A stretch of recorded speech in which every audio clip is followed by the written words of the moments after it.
नमस्कार, सत श्री अकाल, सलाम दोस्तों। मैं रोहित गुप्ता, मेरे यूट्यूब चैनल रोहित क्लासेस में आपका तहे दिल से स्वागत है। दोस्तों, हम यहाँ आर्य कंपटीशन टाइम्स की पुस्तक भारतीय इतिहास, जिसमें आधुनिक भारत पढ़ रहे थे, जो UGC net paper second history के रिवीजन के लिए एक अति महत्वपूर्ण बुक है। दोस्तों, इसका चैप्टर नंबर 19 का भाग 2 राष्ट्रीय आंदोलन के प्रमुख नेता में हम लोग आज बाल गंगाधर तिलक को पढ़ने जा रहे हैं। तो वीडियो को स्टार्ट करने से पहले आप सभी लोगों से अनुरोध है दोस्तों कि प्लीज़ आप लोग वीडियो को लाइक कर दीजिए। चैनल को अब तक जिन्होंने सब्सक्राइब नहीं किया है दोस्तों, वो प्लीज़ चैनल को सब्सक्राइब करके बेल आइकन प्रेस कर दीजिए, ताकि आने वाली वीडियोज़ आपको सही टाइम पर मिल सके। और आप लोग दोस्तों शेयर करना मत भूलिएगा। और जिन लोगों को लगता है कि वीडियो में मैं बहुत स्लो बोल रहा हूं, तो प्लीज़ वो यूट्यूब के सेटिंग में प्लेबैक स्पीड बटन को 1.5x कर लीजिए, ताकि मेरी वॉइस जो है दोस्तों आपको आपके माध्यम के अनुसार मिल सके। ओके, तो चलिए स्टार्ट करते हैं। चैप्टर नंबर 19 भाग 2 राष्ट्रीय आंदोलन के प्रमुख नेता। टॉपिक है दोस्तों हमारा 11वां टॉपिक है बाल गंगाधर तिलक। इसी को आज हम लोग पढ़ेंगे। ओके, चलिए स्टार्ट करते हैं। थोड़ा बड़ा कर लेते हैं। बाल गंगाधर तिलक। तिलक का जन्म 23 जुलाई 1856 ईस्वी को महाराष्ट्र रत्नागिरी जिले में चिखली गांव में हुआ। इनके पिता गंगाधर थे। तिलक ने कॉलेज शिक्षा बम्बई से प्राप्त की। 1879 ईस्वी में उन्होंने बम्बई विश्वविद्यालय से एलएलबी की डिग्री प्राप्त की, किंतु सरकारी सेवा में जाना जीवन का लक्ष्य नहीं था इनका। आगे दोस्तों, सार्वजनिक जीवन में प्रवेश, अच्छी शिक्षा प्राप्ति के पश्चात भी ये सरकारी सेवा के इच्छुक नहीं थे। उन्होंने भारतवर्ष की सेवा के लिए राष्ट्रीय आंदोलन में भाग लेने का निश्चय किया। 1880 ईस्वी में उन्होंने पूना में न्यू इंग्लिश स्कूल की स्थापना की। इस कार्य में आगरकर भी उनके साथ थे। आगे चलकर वीए आपटे भी इनसे जुड़ गए। विष्णु चिपलुनकर तिलक के साथ न्यू इंग्लिश स्कूल के संस्थापक सदस्य थे। आगे है 1884 ईस्वी में उन्होंने दक्कन एजुकेशन सोसाइटी की स्थापना की। 1885 ईस्वी में फर्ग्यूसन कॉलेज की स्थापना की। आगे है दोस्तों, तिलक ने मराठा अंग्रेजी, तिलक संपादक थे। मराठा को अंग्रेजी में लिखा था और इसके संपादक दोस्तों तिलक ही थे। एवं केसरी मराठी आगरकर संपादक थे उसके, केसरी के। ठीक है, आगरकर संपादक का प्रकाशन किया। आगरकर ने केसरी का प्रकाशन किया था। ठीक है, क्षमा करिएगा, थोड़ा सा बाहरी साउंड आया उसकी वजह से। कोई नहीं दोस्तों, एक बार फिर से इस पॉइंट को देख लेते हैं। तिलक ने मराठा का संपादन किया एवं केसरी जो था उनका, तिलक का, उसका संपादन जो है दोस्तों वो आगरकर ने किया। ठीक है, याद रखिएगा, का प्रकाशन किया। तिलक ने केसरी को होम रूल का मुख्य पत्र बनाया। तिलक से पहले केसरी के संपादक गोपाल गणेश आगरकर व मराठा के संपादक केलकर थे। आगे चलकर आगरकर इस अखबार से अलग हो गए। कोल्हापुर के दीवान राव बहादुर बर्वे ने कोल्हापुर प्रशासन के दोषों को उजागर करने के कारण तिलक एवं आगरकर पर मानहानि का दावा किया। इस कारण 1882 ईस्वी में तिलक 4 माह को जेल जाना पड़ा। ठीक है, 4 महीने के लिए जेल जाना पड़ा। आगे दोस्तों, पत्रकारिता के लिए जेल जाने वाले प्रथम भारतीय तिलक थे। तिलक भारत के प्रथम राजनैतिक कैदी माने जाते हैं। 1893 ईस्वी में तिलक ने गणेश उत्सव प्रारंभ किया। 1896 ईस्वी में शिवाजी उत्सव प्रारंभ किया। इन उत्सवों के पीछे वे यूनानी इतिहास या ओलंपिक खेल से प्रेरित थे। आगे है दोस्तों, पूना में फ्लैग एवं तिलक की भूमिका। 1896 ईस्वी में पूना में भयानक फ्लैग फैला। तिलक ने अपने प्राणों की परवाह न करते हुए लोगों की सेवा की। फ्लैग कमिश्नर रैंड ने जनता पर अत्याचार किए। इसी कारण चापेकर बंधुओं ने रैंड एवं उसके सहयोगी अर्नेस्ट की हत्या कर दी। आगे है दोस्तों, टाइम्स ऑफ इंडिया अखबार ने इस मामले में तिलक पर टिप्पणी की। वे अखबार पर मानहानि का दावा करने बम्बई गए, जहां उन्हें 1897 ईस्वी में गिरफ्तार कर लिया एवं 18 माह की सजा काटकर जेल से मुक्ति के पश्चात ये पुनः सार्वजनिक कार्यों में संलग्न हो गए। आगे है दोस्तों, आगे देखते हैं। आगे है कांग्रेस एवं तिलक। आइए देख लेते हैं।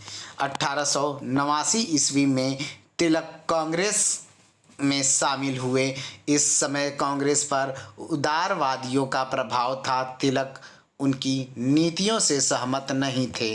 तिलक के अनुसार आग्रह, अनुनय, विनय एवं ज्ञापन से स्वतंत्रता नहीं मिल सकती। उन्होंने कांग्रेस में रहते हुए बहिष्कार, स्वदेशी, स्वराज एवं राष्ट्रीय शिक्षा को देश के लिए आवश्यक माना। आगे है 1907 ईस्वी में कांग्रेस के सूरत अधिवेशन के समय कांग्रेस का विभाजन हो गया।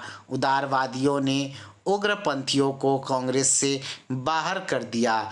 तिलक का मांडले निर्वासन, मुजफ्फरपुर बम कांड लेख देश के दुर्भाग्य के आधार पर 1908 ईस्वी में तिलक को 6 वर्ष के लिए मांडले निर्वासित कर दिया।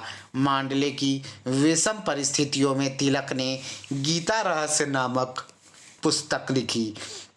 आगे है 1914 ईस्वी में वे जेल से मुक्त हुए। उनके साथियों ने परामर्श दिया कि उन्हें राजनीति छोड़कर लेखन एवं अध्यापन कार्य करना चाहिए, किंतु तिलक ने कहा कि शायद मेरी नियति एक राजनेता के रूप में मृत्यु प्राप्त करने की है। मैं इसे प्रसन्नतापूर्वक स्वीकार करता हूँ। तिलक ने पुंछ हरि ओम आंदोलन शुरू किया। अप्रैल 1916 ईस्वी में एनी बेसेंट की प्रेरणा से तिलक ने महाराष्ट्र, बम्बई को छोड़कर बरार, मध्य प्रांत और कर्नाटक में होम रूल आंदोलन शुरू किया। आगे है दोस्तों, 1916 ईस्वी के लखनऊ अधिवेशन में उन्होंने कांग्रेस के दोनों दलों को एक कराया। 1918 ईस्वी में वे इंग्लैंड गए। वैलेंटाइन सिरोल पर मानहानि का मुकदमा दायर करने के लिए। सिरोल ने अपनी पुस्तक द इंडियन अनरेस्ट में तिलक को भारतीय अशांति का जनक कहा है। ठीक है, इंपॉर्टेंट लाइन है, आप लोग ध्यान दीजिएगा। 1918 ईस्वी के दिल्ली अधिवेशन में उन्हें अध्यक्ष चुना गया। वे समय पर नहीं पहुंच सके, इस कारण मदन मोहन मालवीय ने अध्यक्षता की। आगे है अप्रैल 1920 ईस्वी में कांग्रेस डेमोक्रेटिक पार्टी की स्थापना कर तिलक ने आगामी चुनाव लड़ने का निर्णय लिया। तिलक होम रूल आंदोलन से जुड़े रहे। 1 अगस्त 1920 ईस्वी को इनका निधन हो गया। आगे है दोस्तों, तिलक के राजनीतिक विचार क्या है, ये देखते हैं। नंबर 1, व्यक्ति की स्वतंत्रता के आध्यात्मिक धारणा के इस विषय में वे स्टुअर्ट मिल के विचारों के निकट थे। नंबर 2, राज्य के प्रयोजन के संबंध में वे उपयोगितावादी तर्क के विरोधी थे। उन्होंने भौतिक उन्नति के स्थान पर आध्यात्मिक उन्नति पर बल दिया। नंबर 3, स्वराज की धारणा, विदेशी शासन को तिलक ने स्वराज के मार्ग में सबसे बड़ी बाधा माना। उनके अनुसार राजनीतिक स्वतंत्रता प्राप्त करना सच्ची स्वतंत्रता नहीं है। जब तक सामाजिक आर्थिक मुद्दों पर जनता की भागीदारी नहीं होती, देश का विकास नहीं हो सकता है। आगे है नंबर 4, साधनों की पवित्रता। इस संदर्भ में तिलक की मान्यता थी कि साधनों की नैतिकता के स्थान पर उनकी प्रभावशीलता अधिक प्रभावी होती है। नंबर 5, राष्ट्रीय शिक्षा। तिलक के अनुसार देश के विकास के लिए राष्ट्रीय शिक्षा बहुत ही आवश्यकता है। ठीक है, उन्होंने एक लिपि एवं एक भाषा हिंदी पर बल दिया। वे तकनीकी शिक्षा, धार्मिक शिक्षा एवं राजनैतिक शिक्षा के भी प्रबल समर्थक थे। तिलक के विचारों में स्वदेशी बहिष्कार एवं निष्क्रिय विरोध को महत्व दिया। नंबर 6वां पॉइंट है दोस्तों, हिंसक साधनों में अविश्वास। तिलक के अनुसार भारतीय समाज क्रांति की परिस्थितियों के अनुकूल नहीं है। यहाँ क्रांतिकारी परिस्थितियों का संचालन संभव नहीं है। वे हिंसा के विरोधी थे लेकिन अहिंसा के पक्षधर नहीं थे। तिलक के सामाजिक विचार आइए देख लेते हैं। तिलक मूल रूप से राजनीतिज्ञ थे, किंतु उन्होंने समाज की सामाजिक बुराइयों पर अपना दृष्टिकोण रखा। नंबर 1, समाज सुधार के स्थान पर राजनैतिक परिवर्तन को अधिक मान्यता देते थे। नंबर 2, समाज सुधार कानूनी बाध्यता की अपेक्षा स्वप्रेरित हो। नंबर 3, सामाजिक सुधार जन भावनाओं के अनुकूल होने चाहिए। नंबर 4 दोस्तों, तिलक ने छुआछूत को सामाजिक कलंक के रूप में देखा। उनके अनुसार छुआछूत किसी ईश्वरीय आदेश का परिणाम है, तो मैं ऐसे ईश्वर को ही नकार दूंगा।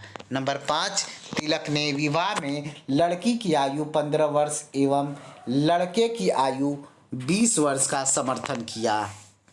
उनके अनुसार 40 वर्ष की आयु के बाद विवाह नहीं करना चाहिए। वे विधवा विवाह के समर्थक थे। आगे दोस्तों 6वां पॉइंट पढ़ने से पहले आज भी ये लोग बहुत परेशान कर रहे हैं, वीडियो को पॉज करना पड़ा। कोई नहीं, हम लोग 6वां पॉइंट देखेंगे। तिलक ने दहेज निषेध एवं मद्यपान निषेध का भी समर्थन किया। 7वां पॉइंट, तिलक ने सांप्रदायिक सद्भाव का भी समर्थन किया। आगे है दोस्तों, तिलक की प्रमुख रचनाएं। गीता रहस्य, वेदों का काल निर्णय, वेदांत, ज्योतिष, the Arctic home of the Vedas, the Orion, ये जो थी इनकी रचनाएं थी। तिलक के मित्र उन्हें मिस्टर ब्लंट कहते थे। ठीक है, द लेजेसी ऑफ लोकमान्य के लेखक थियोडोर एल से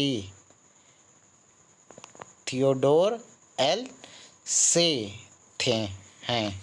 ठीक है, थे नहीं हैं। आगे दोस्तों, आगे हमारा नेक्स्ट पॉइंट दोस्तों, तिलक हमारा समाप्त होता है। अब हम लोग लाला लाजपत राय को पढ़ेंगे। इनका जन्म जो है 28 जनवरी 1865 ईस्वी को पंजाब के फिरोजपुर में हुआ। इनके पिता महाजन एवं माता सिख थीं। कौन थी दोस्तों? सिख थीं। आगे है, सिख थी। पिता मुस्लिम विचारों से प्रेरित थे। लाला लाजपत राय ने वकील के रूप में अपने जीवन प्रारंभ किया। हिसार एवं रोहतक में उन्होंने वकील के रूप में ख्याति अर्जित की। उन्होंने पीएनबी बैंक की स्थापना की। ठीक है, बहुत इंपॉर्टेंट है, ध्यान रखिएगा। आगे दोस्तों, लालाजी शेर-ए पंजाब एवं पंजाब केसरी नाम से जाने जाते हैं। उन्होंने लक्ष्मी बीमा कंपनी का भी संचालन किया। 1882 ईस्वी में वे दयानंद सरस्वती के संपर्क में आए। आगे चलकर वे आर्य समाज के प्रबल प्रचारक बन गए। उन्होंने लाला हंसराज के साथ मिलकर एंग्लो वैदिक स्कूल 1886 ईस्वी में लाहौर में स्थापित की। 1889 ईस्वी में एंग्लो वैदिक कॉलेज की स्थापना की। पहली 1888 ईस्वी में उन्होंने इलाहाबाद के कांग्रेस अधिवेशन में भाग लिया, किंतु वे उदारवादियों की नीति से सहमत नहीं थे। आगे है, उन्होंने अंग्रेजी सरकार की न्यायप्रियता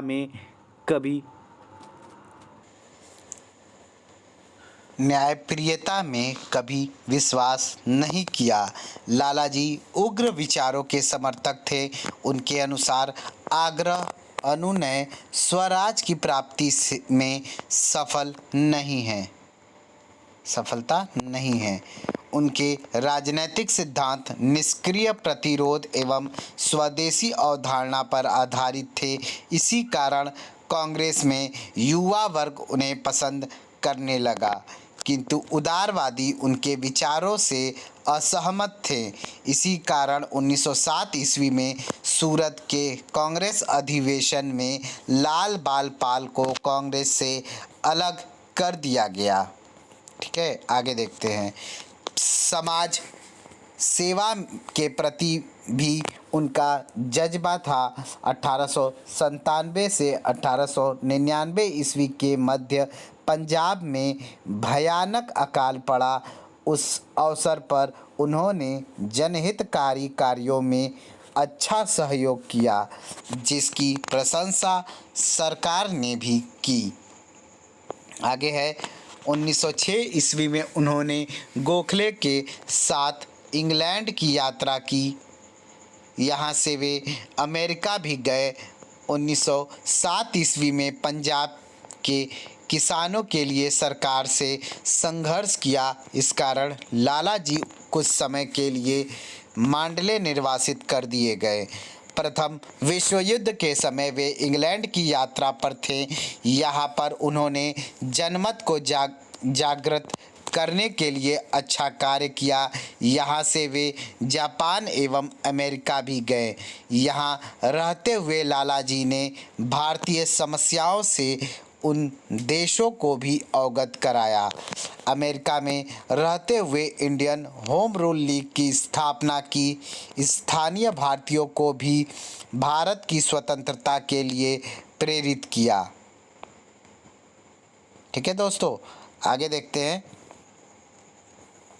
आगे है असहयोग आंदोलन एवं लाला लाजपत राय। लालाजी ने असहयोग आंदोलन के समय पंजाब में अच्छा जनमत जागृत किया। आंदोलन के बीच में बंद करने से वे भी असंतुष्ट थे। आगे देखते हैं स्वराज पार्टी एवं लाला लाजपत राय। लालाजी स्वराज पार्टी के माध्यम से केंद्रीय विधान परिषद में पहुँचे, किंतु मोतीलाल नेहरू से उनका मतभेद हो गया। उन्होंने स्वराज पार्टी छोड़कर नेशनलिस्ट नामक पार्टी की स्थापना की, किंतु धीरे धीरे वे कांग्रेस की विचारधाराओं से दूर होने लगे। कांग्रेस की मुस्लिम तुष्टीकरण की नीति के कारण लाला लाजपत राय हिंदू महासभा की तरफ आकर्षित हुए। लालाजी ने 1912 ईस्वी में अछूत कॉन्फ्रेंस सम्मेलन की अध्यक्षता की। वे अछूतों के उत्थान के लिए सक्रिय थे। आगे है अखिल भारतीय ट्रेड यूनियन कांग्रेस एवं लालाजी। रूसी साम्यवादी क्रांति के कारण भारत में मजदूर संगठित होने लगे। 1920 ईस्वी में NM जोशी, लाला लाजपत राय, जोसेफ वेकिटस ने अखिल भारतीय ट्रेड यूनियन कांग्रेस की स्थापना की। लाला लाजपत राय 1920 ईस्वी में बम्बई अधिवेशन में इसके पहले अध्यक्ष बने। आगे है साइमन कमीशन एवं लाला लाजपत राय। साइमन कमीशन के आगमन पर भारत के सभी हिस्सों में विरोध हुआ।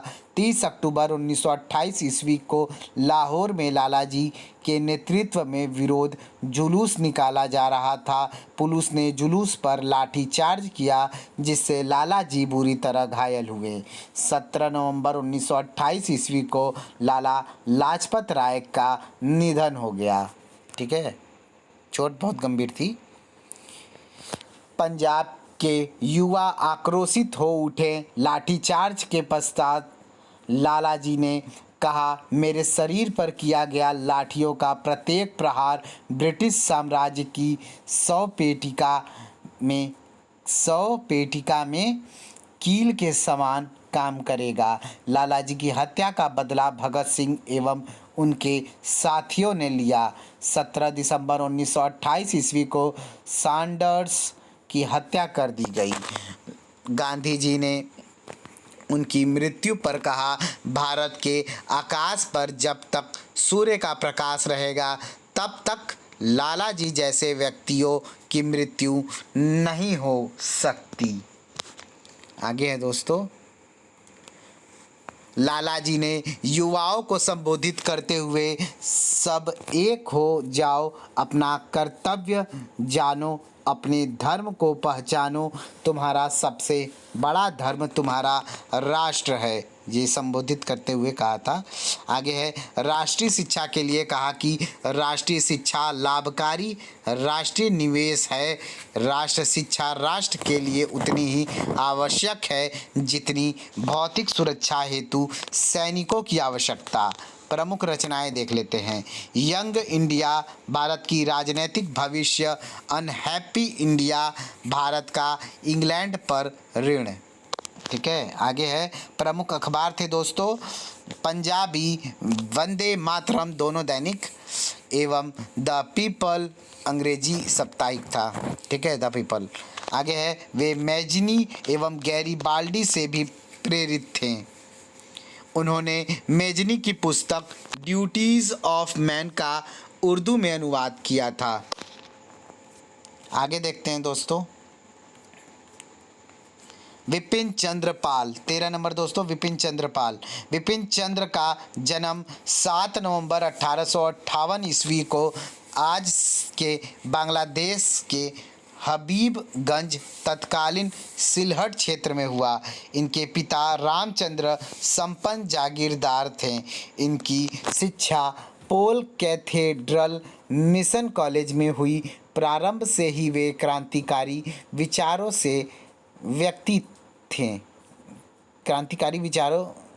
के व्यक्ति थे। इसलिए एक विधवा से विवाह किया था उन्होंने। आगे इस कारण उन्हें घर छोड़ना पड़ा। वे केशव चंद्र सेन से प्रेरित थे, इस कारण ब्रह्म समाज से जुड़ गए। पिता ने इसका भी विरोध किया। 1886 ईस्वी में वे कांग्रेस से जुड़े। 1887 ईस्वी के मद्रास अधिवेशन में उन्होंने शस्त्र अधिनियम का विरोध किया। स्वदेशी बहिष्कार एवं राष्ट्रीय शिक्षा को वे राष्ट्रीय आंदोलन का हथियार बनाना चाहते थे। आगे है बंगाल विभाजन का उन्होंने विरोध किया तथा 1911 ईस्वी में बंगाल का विभाजन रद्द हुआ। पत्रिकाएं देख लेते हैं दोस्तों। बंगाली दैनिक वंदे मातरम 1906 ईस्वी में, बंगाली साप्ताहिक परिदर्शक 1886 ईस्वी में, अंग्रेजी साप्ताहिक न्यू इंडिया 1902 ईस्वी में, बंगाल पब्लिक ओपिनियन 1882 ईस्वी में प्रकाशित अखबार, लाहौर ट्रिब्यून 1887 ईस्वी में प्रकाशित अखबार थी। द न्यू इंडिया 1892 ईस्वी में प्रकाशित अखबार थी। द हिंदू रिव्यू 1913 ईस्वी में प्रकाशित अखबार थी। ठीक है, आगे देखते हैं दोस्तों।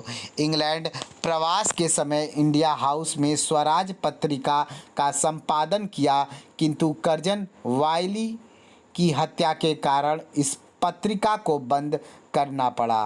वंदे मातरम अखबार द्वारा अंग्रेजों के विरुद्ध जनमत तैयार करने एवं राजद्रोह के आरोप में महर्षि अरविंद के खिलाफ गवाही नहीं देने के कारण उन्हें 6 माह का कारावास हुआ। वे गांधी के विचारों के आलोचक थे। बिपिन चंद्र पाल ने कहा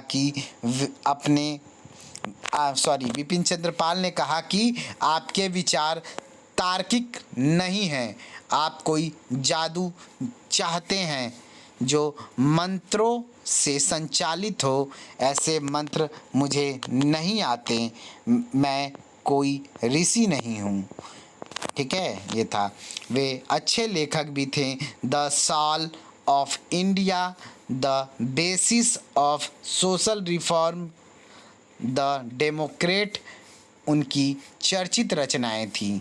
20 मई 1932 ईस्वी को कलकत्ता में उनका निधन हो गया। ठीक है दोस्तों, आगे है लाल बाल पाल की जोड़ी ने राष्ट्रीय आंदोलन के समय कांग्रेस के प्रचलित साधनों के स्थान पर जनता को नए विचार एवं साधन उपलब्ध कराए जो युवाओं को आकर्षित करने वाले थे। ठीक है दोस्तों, आगे बढ़ते हैं। आगे हमारे नंबर 14 दोस्तों भगत सिंह। हम लोग अब भगत सिंह को पढ़ेंगे। भगत सिंह का जन्म 27 सितंबर 1907 ईस्वी को पंजाब के लोयलपुर के वंगा गांव में हुआ। ये जट सिख थे। इनके पिता किशन सिंह राष्ट्रवादी विचारों के व्यक्ति थे तथा माता का नाम विद्यावती कौर था। इनके चाचा अजीत सिंह एवं स्वर्ण सिंह राष्ट्रीय आंदोलन में जेल जा चुके थे। आगे दोस्तों, मदन लाल डीगरा एवं करतार सिंह सरावा को भगत सिंह अपना आदर्श मानते थे। जलियांवाला बाग हत्याकांड ने बालक भगत सिंह पर गहरा प्रभाव डाला। वे गांधी जी के आदर्शों से भी प्रेरित थे, किंतु गांधी जी ने असहयोग आंदोलन बंद किया तो उनके मन को पीड़ा पहुंची। उनकी प्रारंभिक शिक्षा आर्य समाजी स्कूल में हुई। जब रिश्ते की बात चली तो वे घर छोड़कर कानपुर भाग गए। आगे देखते हैं। कानपुर में भगत सिंह गणेश शंकर विद्यार्थी के साथ जुड़े तथा बलवंत सिंह के नाम से कुछ समय के लिए प्रताप अखबार के लिए काम किया। फिर दिल्ली लौट आए, जहां अर्जुन सिंह के नाम पर कुछ समय तक ठहरे। ठीक है दोस्तों, आगे देखते हैं। लाहौर में इन्होंने नेशनल कॉलेज में प्रवेश लिया। यही यशपाल भगवती चरण वर्मा, सुखदेव एवं झंडा सिंह से इनकी घनिष्ठता हुई। यहाँ पर उन्होंने कुछ राष्ट्रभक्ति के नाटकों में भाग लिया। कॉलेज के ज़माने में वे क्रांतिकारी गतिविधियों की तरफ आकर्षित हुए। आगे है यूपी के क्रांतिकारी सचिंद्र नाथ सान्याल एवं चंद्रशेखर से उनके संपर्क बढ़े। उन्होंने 1926 ईस्वी में यशपाल एवं छबील दास के साथ मिलकर नौजवान सभा की स्थापना की। नौजवान सभा का नारा था हिंदुस्तान जिंदाबाद। आगे चलकर चंद्रशेखर आज़ाद के साथ 1928 ईस्वी में हिंदुस्तान सोशलिस्ट रिपब्लिकन एसोसिएशन की स्थापना की। आगे है दोस्तों, इस संगठन का मूल उद्देश्य देश के लिए समर्पित युवाओं को तैयार करना था। लाला लाजपत राय का निधन एवं भगत सिंह साइमन कमीशन का विरोध करते हुए लाला लाजपत राय बुरी तरह घायल हुए। इसी कारण 17 नवंबर 1928 को इनका निधन हो गया। भगत सिंह एवं उनके साथी लालाजी के प्रति अपार श्रद्धा रखते थे। उन्होंने पुलिस अधीक्षक स्कॉट को मारने की योजना बनाई। आगे है, इस कार्य में सुखदेव एवं राजगुरु उनके साथ थे। 17 दिसंबर 1928 को कोतवाली परिसर में अतिरिक्त पुलिस अधीक्षक सैंडर्स को उन्होंने मार गिराया। क्रांतिकारी शहर छोड़कर भागने में सफल रहे भगत सिंह सुखदेव एवं दुर्गा देवी भगवती चरण वर्मा की पत्नी के साथ लाहौर से बच निकलने में सफल हो गए। केंद्रीय विधान परिषद में बम विस्फोट। 1929 ईस्वी के वर्ष में सरकार 2 बिल पास कर रही थी। पब्लिक सेफ्टी बिल एवं ट्रेड डिस्प्यूट बिल, मजदूर विवाद बिल पारित हो रहे थे। भगत सिंह एवं इनके साथियों ने इसका विरोध करने का निश्चय किया। 8 अप्रैल 1929 ईस्वी को बटुकेश्वर दत्त के साथ उन्होंने केंद्रीय विधान परिषद में बम फेंका तथा अपने संगठन के पर्चे फेंके। दोनों वहां से भागे नहीं, दोनों गिरफ्तार हुए। भगत सिंह ने अदालत में स्पष्ट किया कि उनका उद्देश्य किसी की जान लेना नहीं था, अपितु गूंगी बहरी सरकार के कानों तक देशवासियों की आवाज़ पहुंचाना था। अदालती कार्यवाही में ब्रिटिश सरकार ने इन पर लाहौर षड्यंत्र केस भी लगा दिया। थोड़े समय में सुखदेव पकड़ लिए गए। कुछ समय पश्चात राजगुरु भी गिरफ्तार कर लिए गए। जेल में इन्होंने सुविधाओं के लिए हड़ताल की थी। वे लगभग 2 साल तक जेल में रखने के बाद अंत में सरकार ने 23 मार्च 1931 ईस्वी को इन्हें लाहौर में फांसी दे दी। आगे है, कुछ वृत्तांतों से ज्ञात होता है कि क्रांतिकारियों के शरीर के टुकड़े कर सतलज नदी के किनारे उन्हें केरोसिन में जला दिया। ठीक है, ये मतलब वृत्तांत है। कुछ वृत्तांतों से ज्ञात होता है कि क्रांतिकारियों के शरीर के टुकड़े कर सतलज नदी के किनारे उन्हें केरोसिन से जला दिया गया था। ठीक है, आगे है, भगत सिंह विचारों से समाजवादी थे। वे कहा करते थे कि मैं जो गरीबों का शोषण करते हैं उन भारतीयों से उतनी ही घृणा करता हूँ जितनी अंग्रेज़ों से। जेल में उनके द्वारा लिखे पत्रों से उनकी विचारधारा का बोध होता है। उन्होंने वाई आई एम एथिस्ट, मैं नास्तिक क्यों हूँ पुस्तक लिखी थी। ठीक है, फांसी से पूर्व वे लेनिन की जीवनी पढ़ रहे थे। आगे दोस्तों हमारे सुखदेव, भगत सिंह के बाद सुखदेव देख लेते हैं। सुखदेव थापर का जन्म 15 मई 1907 ईस्वी को गोपरा यानी लुधियाना पंजाब में हुआ। पिता का नाम रामलाल थापर एवं माता रल्ली देवी थी। 3 वर्ष की आयु में पिता का निधन हो गया।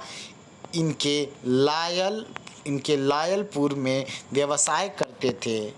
इनके पिता जो है लायलपुर में व्यवसाय करते थे। सुखदेव भगत सिंह के मार्गदर्शक एवं उन्हें क्रांतिकारी मार्ग पर लाने वाले थे। इस प्रकार सुखदेव भगत सिंह के चाणक्य थे। ठीक है, आगे 1926 ईस्वी में भगत सिंह के साथ लाहौर में नौजवान भारत सभा का गठन किया। सुखदेव आर्य समाज से प्रभावित थे। सुखदेव चंद्रशेखर आज़ाद एवं भगत सिंह के नज़दीकी सहयोगी थे तथा चंद्रशेखर आज़ाद द्वारा 1928 ईस्वी में स्थापित HSRA की स्थापना में आज़ाद का सहयोग दिया। सुखदेव को HSRA की पंजाब पंजाब तथा उत्तर भारत क्षेत्र की जिम्मेदारी दी गई।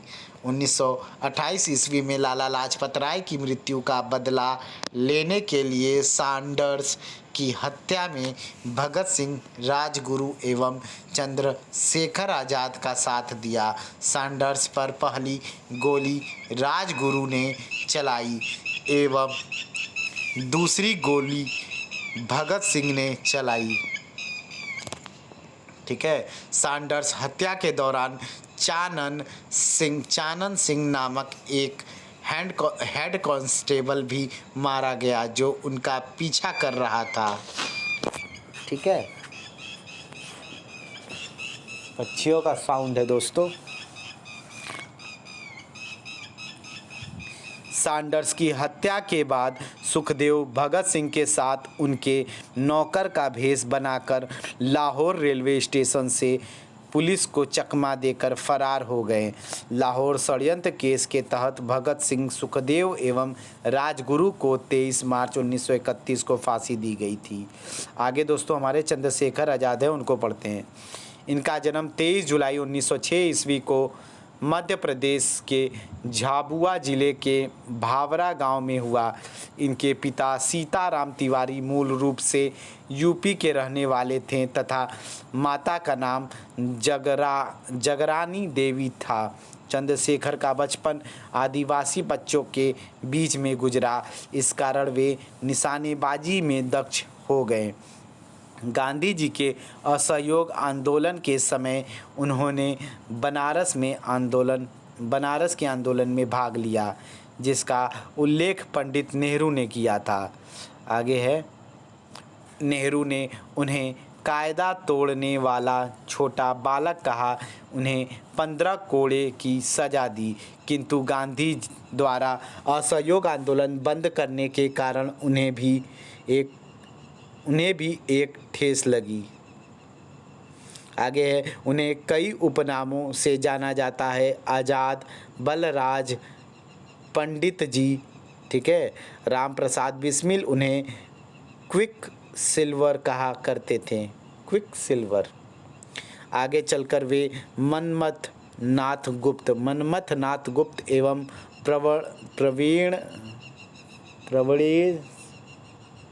प्रवणेश चटर्जी के संपर्क में आए।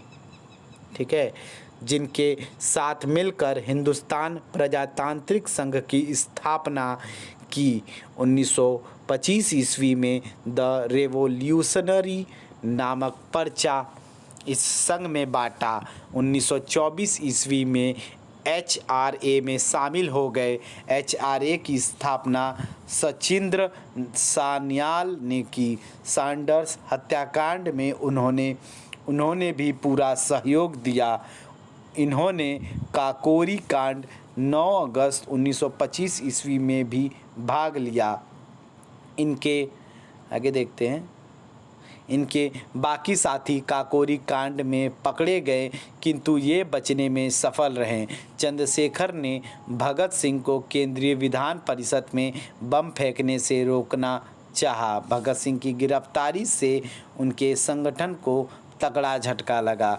इसी समय यशपाल ने वायसराय की गाड़ी पर बम फेंका। वायसराय बच गया, लेकिन यशपाल पकड़ा गया। दुर्भाग्य से इसी समय भगवती चरण वर्मा बम परीक्षण में शहीद हो गए। प्रसिद्ध क्रांतिकारी दुर्गा देवी भगवती चरण वर्मा की पत्नी थी। आगे, आज़ाद का पूरा संगठन बिखर गया। उन्होंने नेहरू से मिलकर सुखदेव, भगत सिंह एवं राजगुरु की सज़ा को कम कराने का आग्रह किया, किंतु नेहरू तैयार नहीं हुए। 23 दिसंबर 1930 ईस्वी को गवर्नर जनरल इरविन की ट्रेन को उड़ाने का प्रयास किया, किंतु गवर्नर जनरल बच गए। इन्हीं के इशारे पर हरिशंकर तलवार ने पंजाब के गवर्नर पर गोली दागी, किंतु वह भी बच गए।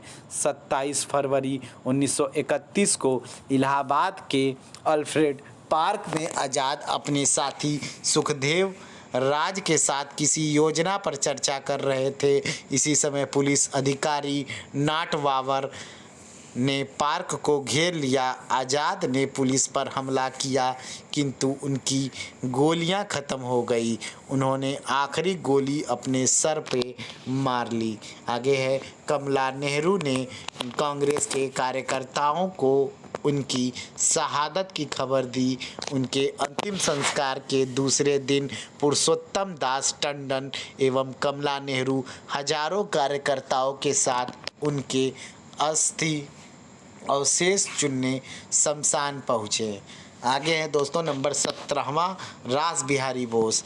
इनका जन्म 25 मई 1886 ईस्वी को बंगाल के वर्धमान जिले में सुवालदा में हुआ। इनके पिता का नाम विनोद बिहारी एवं माता का नाम भुवनेश्वरी देवी था। इनकी प्रारंभिक शिक्षा चंद्रनगर में हुई। ये डुप्लेक्स कॉलेज के विद्यार्थी रहे। उच्च शिक्षा हेतु जर्मनी एवं फ्रांस भी गए। वे अपने स्कूली शिक्षक चारू चांद से बहुत प्रभावित थे। 1905 ईस्वी के बंगाल विभाजन से वे भी असंतुष्ट थे। इसी समय उनका संपर्क अरविंद घोष एवं जतिन मुखर्जी से हुआ। ठीक है, आगे है दोस्तों। अब बोस भी युगांतर से जुड़ गए। उन्होंने कुछ समय के लिए देहरादून की वन अनुसंधानशाला में भी कार्य किया। आगे चलकर जतेंद्र नाथ बनर्जी, नीरा लंबस्वामी के संपर्क के कारण ये यूपी एवं पंजाब के क्रांतिकारियों से भी जुड़े। 23 दिसंबर 1912 ईस्वी में हार्डिंग्स बम ब्लास्ट में भी इनकी महत्वपूर्ण भूमिका थी। बोस तुरंत देहरादून लौट गए तथा इस कांड का निंदा प्रस्ताव रखा। 1913 ईस्वी में रास बिहारी बोस ने अंग्रेजी में लिबर्टी नामक पर्चा छापा, जिसमें लिखा कि इंकलाब आज के समय का तकाजा है। उन्होंने पंजाब के क्रांतिकारियों के साथ मिलकर फरवरी 1915 ईस्वी में सशस्त्र क्रांति की योजना बनाई, किंतु भेदिए करतार सिंह के कारण यह योजना असफल हो गई। अब पुलिस का शक रास बिहारी बोस पर था। रास बिहारी बोस रविंद्रनाथ टैगोर की जापान यात्रा का फ़ायदा उठाते हुए पीएन टैगोर नाम से जापान पहुंच गए।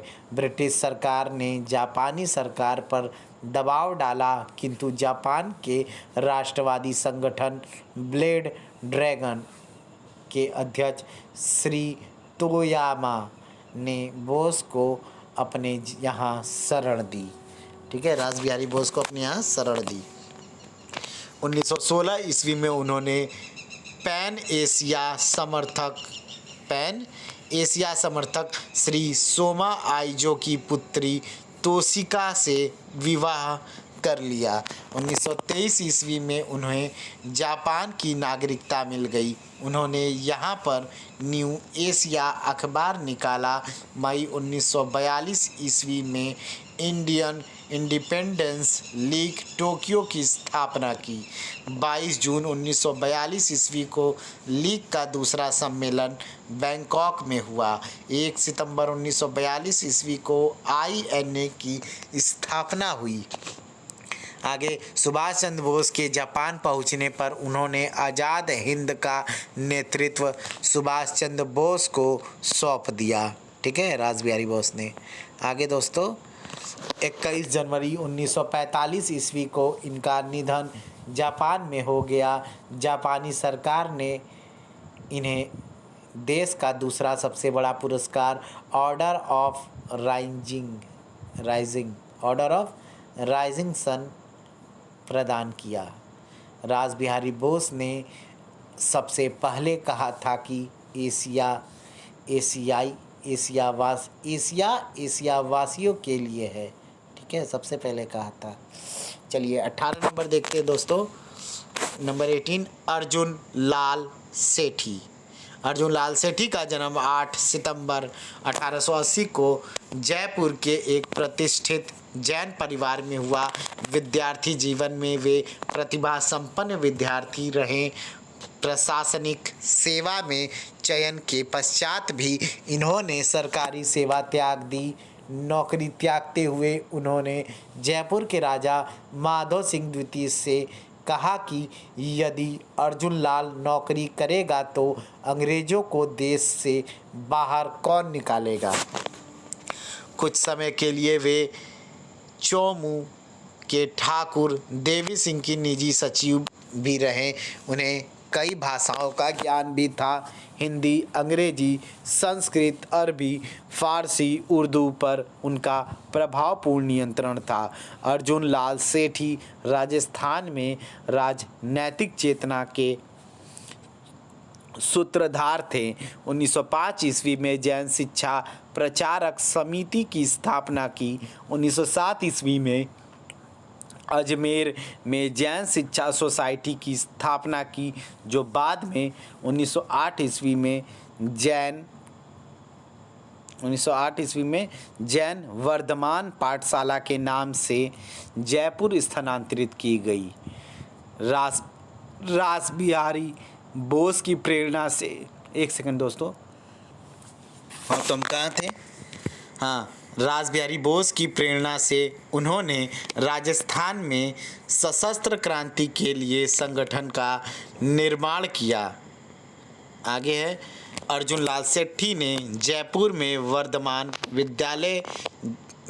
विद्यालय जैन शिक्षा सोसाइटी, जो क्रांतिकारियों को प्रशिक्षण प्रदान करती थी, की स्थापना की। इसे क्रांतिकारियों की पाठशाला कहा जाता था। विष्णुदत्त मोतीचंद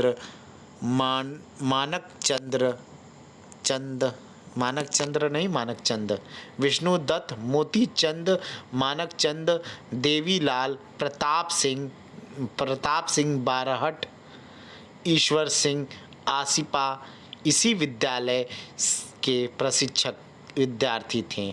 ठीक है, आगे देखते हैं दोस्तों। सेठी जी ने प्रताप सिंह, ईश्वरदान एवं छोटे लाल को हथियार एवं प्रशिक्षणों हेतु दिल्ली भेजा।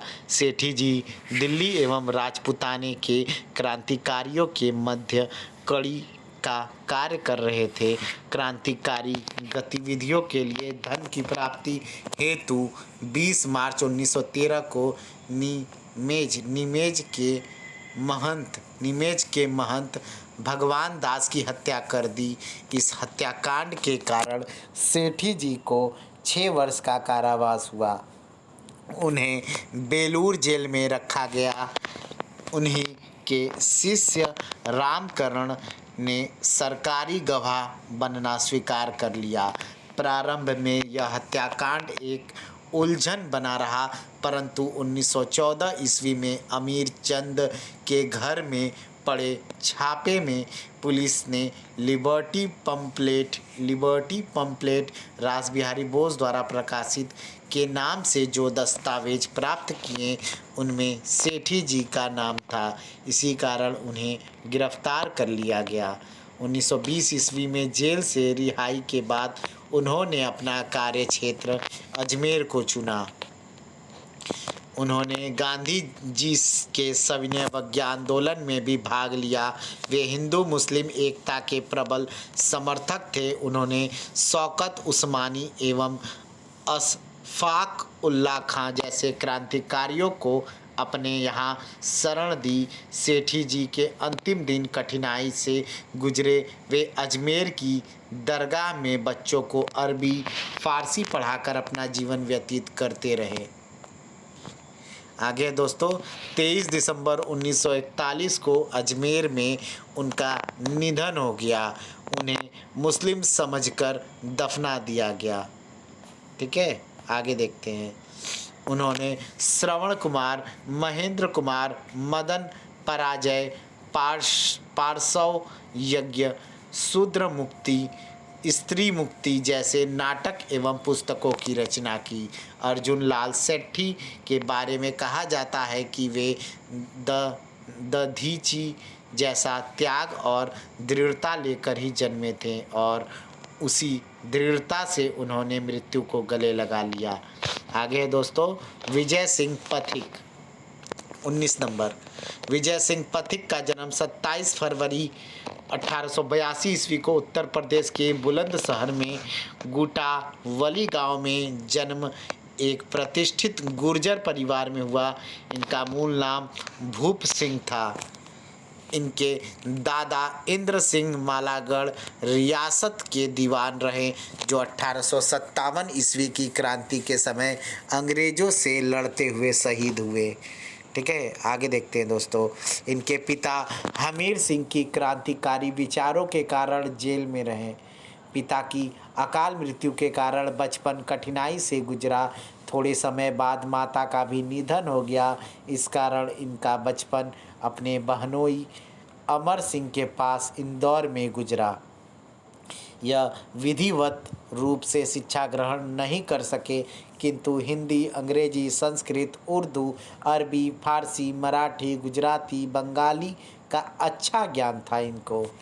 ठीक है, आगे 1910 से 1911 ईस्वी में वे रास बिहारी बोस एवं सचिंद्र नाथ सान्याल के संपर्क में आए। रास बिहारी बोस के कहने पर पथिक राजस्थान में क्रांति का आयोजन करने के लिए खरवा ठाकुर गोपाल सिंह के पास आए।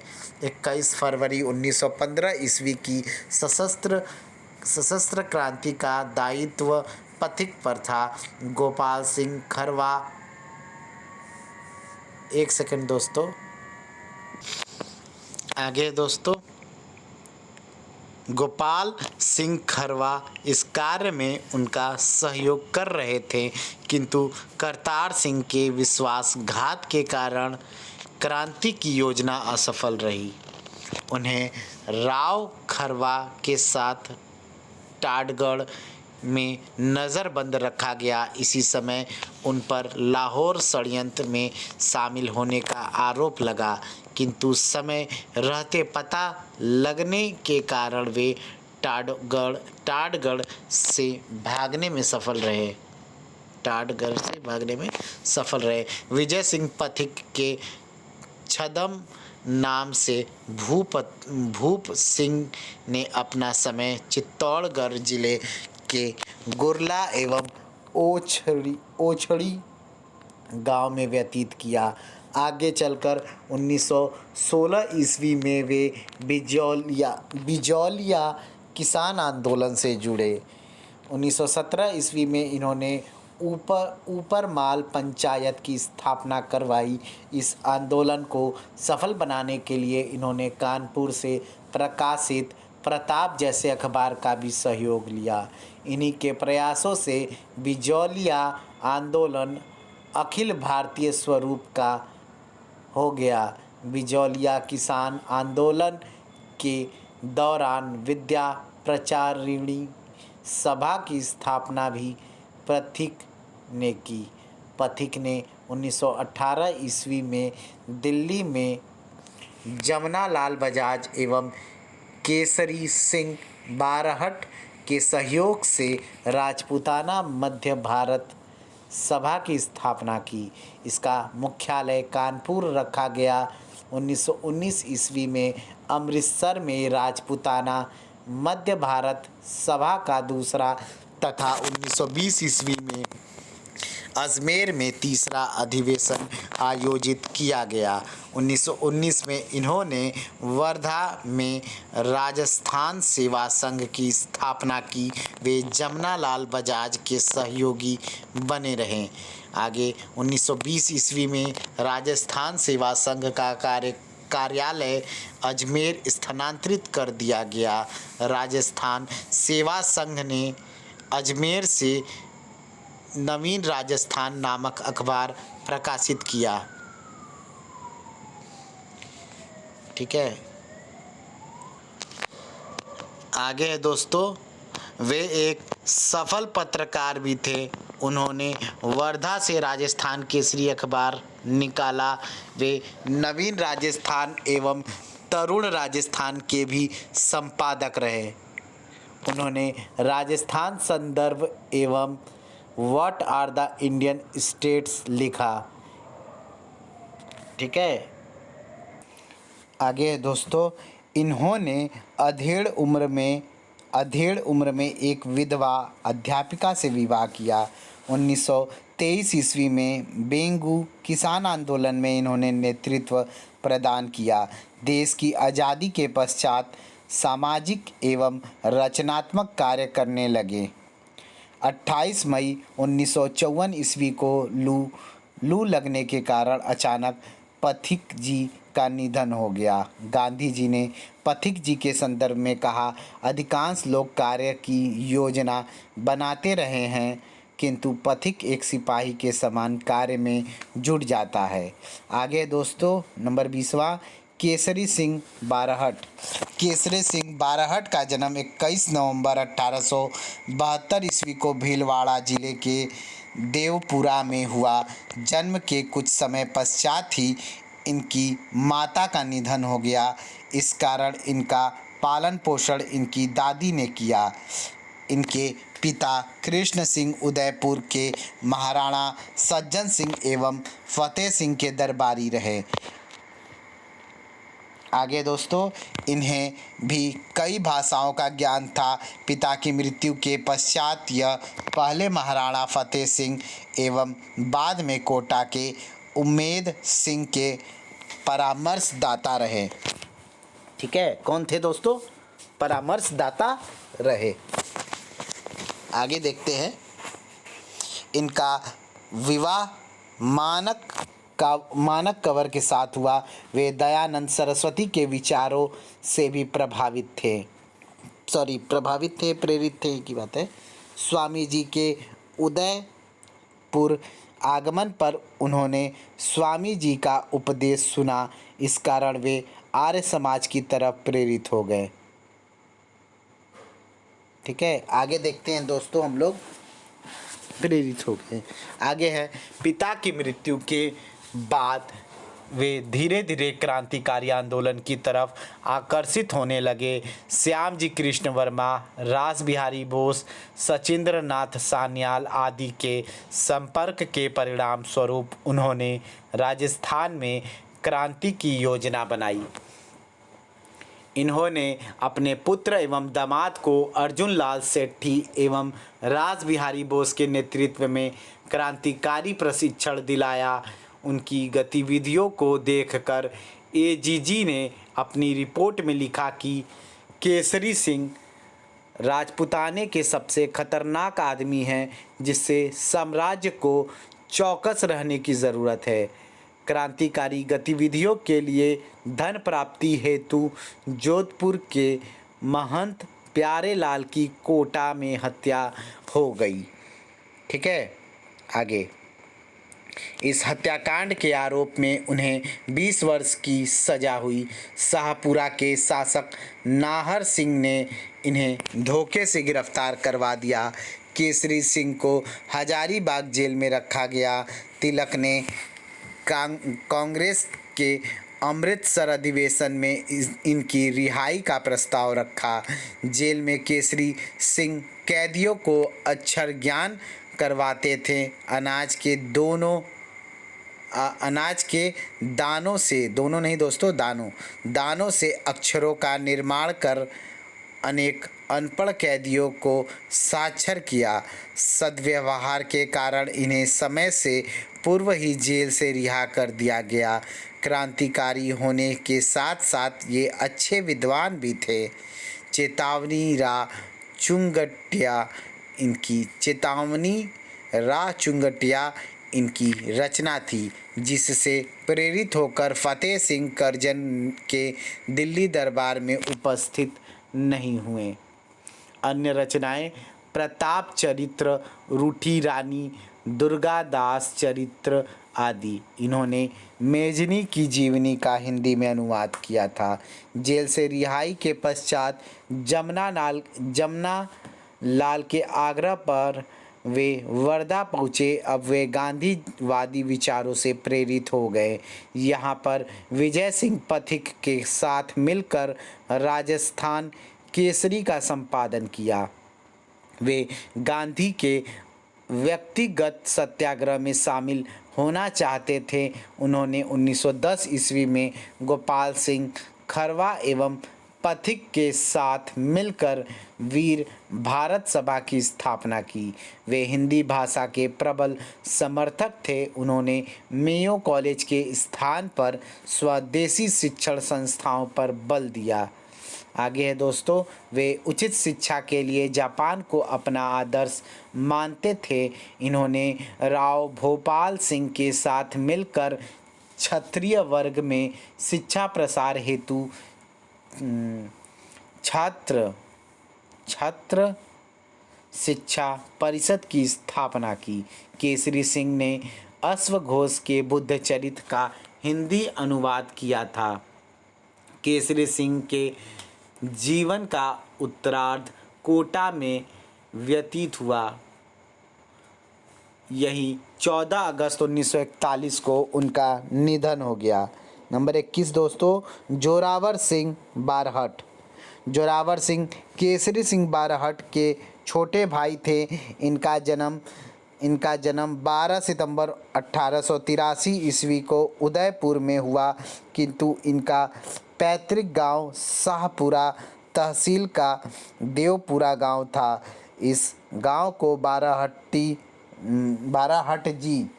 का खेड़ा या देवखेड़ा भी कहा जाता है। जोरावर सिंह निमाज महंत हत्या यानी आरा बिहार में अर्जुन लाल सेठी आगे के सहयोगी थे। अर्जुन लाल सेठी के सहयोगी थे।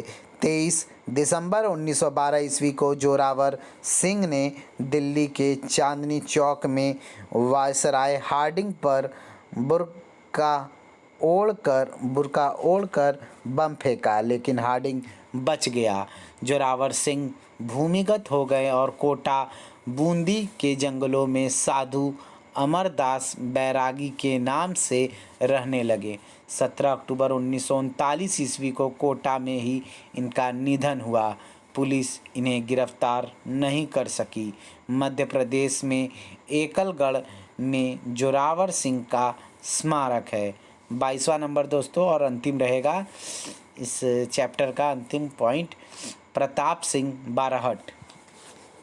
ये केसरी सिंह के पुत्र थे, जिनका जन्म 24 मई 1893 ईस्वी में देवपुरा में हुआ। इनकी प्रारंभिक शिक्षा हर्बर्ट स्कूल में हुई एवं आगे शिक्षा अजमेर के डीएवी विद्यालय में हुई। कालांतर में प्रताप सिंह ने क्रांतिकारी प्रशिक्षण के लिए अर्जुन लाल सेठी के वर्धमान विद्यालय में प्रवेश लिया। पंजाब, यूपी एवं बंगाल के क्रांतिकारियों से इनका घनिष्ठ संपर्क था। हार्डिंग्स बम कांड में इन्होंने महत्वपूर्ण भूमिका निभाई। हार्डिंग बम कांड के बाद वे कुछ समय तक पाकिस्तान के सिंध, हैदराबाद में रहे। इन्होंने भारत सरकार के गृह सदस्य रेगिनोल्ड की हत्या का प्रयास किया, किंतु वह बच गया। इन पर बनारस षड्यंत्र केस चला, जिसके तहत 1926 ईस्वी में इनको 5 साल की सजा हुई। उनकी गिरफ्तारी में उनके दोस्त की भूमिका थी, जो जोधपुर के आसानाडा रेलवे स्टेशन मास्टर थे।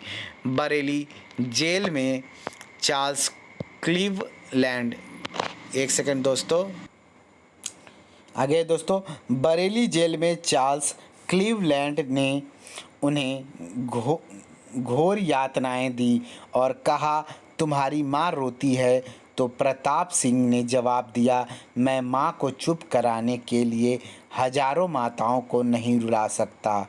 चार्ल्स क्लीवलैंड का कथन है, साम्राज्य की सेवा में मैंने अनेक पदों पर कार्य किया, अनेक क्रांतिकारियों से संपर्क स्थापित किया, प्रताप सबसे अद्भुत थे।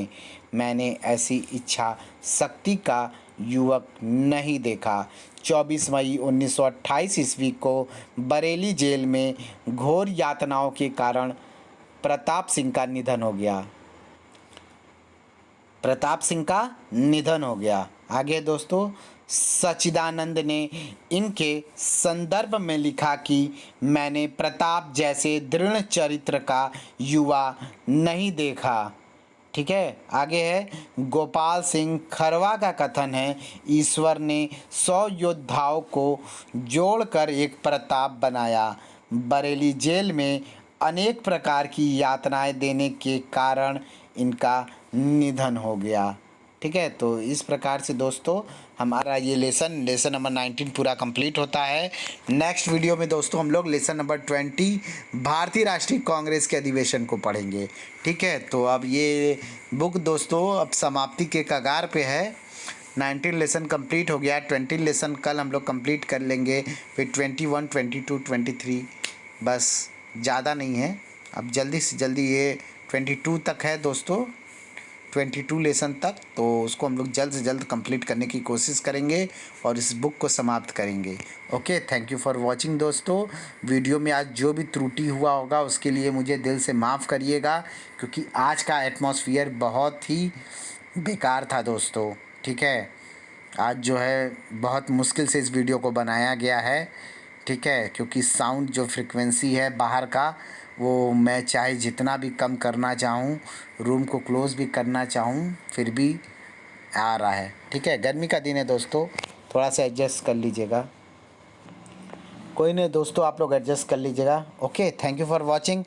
मिलते हैं नेक्स्ट वीडियो में। प्लीज़ आप लोग वीडियो को लाइक कर दीजिएगा, चैनल को अब तक जिन्होंने सब्सक्राइब नहीं किया सब्सक्राइब करके बेल आइकन प्रेस कर दीजिएगा, और दोस्तों और शेयर करना कोई नहीं भूलेगा। Okay, good night, take care, sweet dream, bye bye, love you दोस्तों। चैप्टर नंबर 19 भाग 2 कंप्लीटेड।